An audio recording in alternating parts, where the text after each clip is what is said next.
No momento nós vamos fazer uma reflexão sobre o Messias.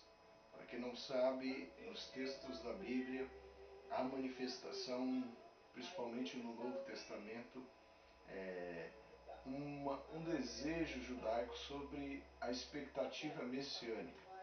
Eu tenho uma série de mensagens que eu tenho pregado sobre expectativa messiânica, onde eu estudo o desejo judaico, o perfil, a maneira que eles enxergavam e que eles desejavam que seria o Messias no conceito que eles constituíram, que eles conceituaram.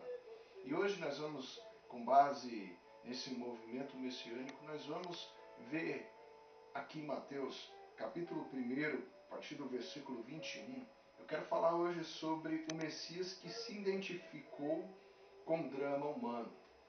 Isso é importantíssimo nós analisarmos o Messias com base em um ponto de vista bíblico.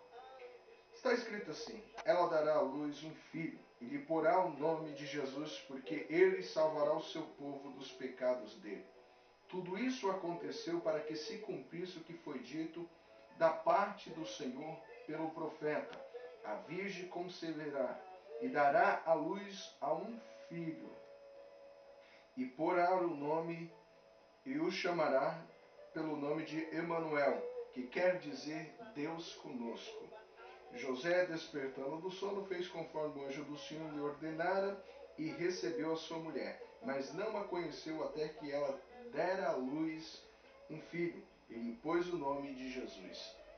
Queridos, quando nós começamos a analisar esse texto, começamos a entender a primeira identificação do Messias dentro do contexto humano. Aqui nós temos manifestado nesse texto o grande desejo dos judeus, a grande profecia, a profecia mais almejada, que é o Deus conosco. Profecia essa que fazia parte do Velho Testamento, que ansiava todos os judeus um dia não apenas ouvir essa mensagem como sinal de esperança, mas o cumprimento dela com a pessoa e a presença do Messias. Então nós temos um Jesus, um homem aqui que se identifica com o drama humano. Por que eu falo isso? Porque no próprio nascimento de Jesus, próprio nascimento do Messias, nós temos fatores, nós temos detalhes que é muito parecido com o drama humano. Por exemplo, a genealogia de Jesus não é uma genealogia de homens e de descendentes que têm a sua história num giro, num rótulo de perfeição. Nessa genealogia, nós temos homens falhos, nós temos histórias que contradiz a lógica religiosa. E não bastasse isso, o próprio nascimento, os processos, o nascimento de Jesus, aqui o fato de José querer se separar do compromisso já desposado de Maria, que é um compromisso de casamento, era uma espécie de noivado, mas diferente do nosso contexto hoje, era um compromisso que exigia muito mais, era quase que já estar casado. Ele não coabitava junto, mas era já compromissado com... A sociedade sabia que ele já tinha um laço de compromisso de casamento. Então todos os processos, nós vemos o preconceito, no próprio nascimento, a rejeição. E não bastasse isso, nós vemos nos processos do nascimento de Jesus, sem uma estrutura, sem um bom hospital, sem um ambiente proposto para o bem-estar desse nascimento. Então nós temos aqui um Messias que se identifica com o drama humano. Muitas pessoas já nasceram na rua, as pessoas já não nasceram em situações complicadíssimas. Então Jesus aqui ele nasce numa situação difícil. A própria sociedade, o próprio sistema é um sistema corrompido e corrompedor, um sistema opressor. Então nós temos no próprio concepção aqui do texto, nós temos um aprendizado interessantíssimo. Às vezes nós queremos reclamar, às vezes nós achamos que os dramas humanos não têm participação de Deus. O próprio Deus se encarna, o próprio Deus vem participar do drama humano. Na pessoa de Jesus nós somos confrontados a entender essa revelação.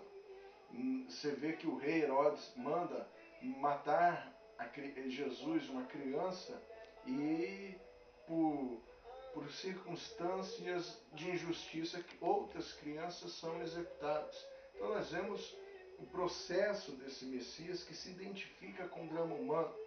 O próprio nascimento dele nos revela isso.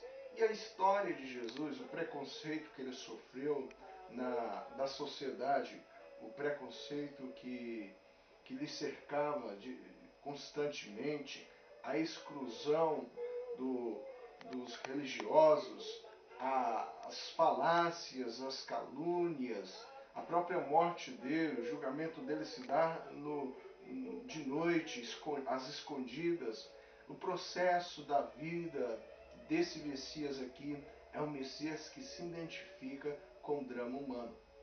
Mas os judeus não aguardavam um Messias que sofresse os dramas humanos, mas eles aguardavam um Messias que resolvesse, que modificasse qualquer opressão, qualquer situação de escravidão, principalmente escravidão política. Porque quando eles falavam de Messias, a mente deles refletia sobre a história. E quando eles pensavam na história, eles falavam o seguinte: o Messias vai ser mais poderoso do que Moisés, porque o próprio Moisés declara isso, que ele seria maior do que ele mesmo. E quando eles pensavam no Messias como sendo maior do que Moisés, eles imaginavam que quando Jesus viesse, abriria-se qualquer porta, como aconteceu com Moisés, milagres aconteceria, os inimigos seriam sujeitos, seriam mortos, seriam punidos.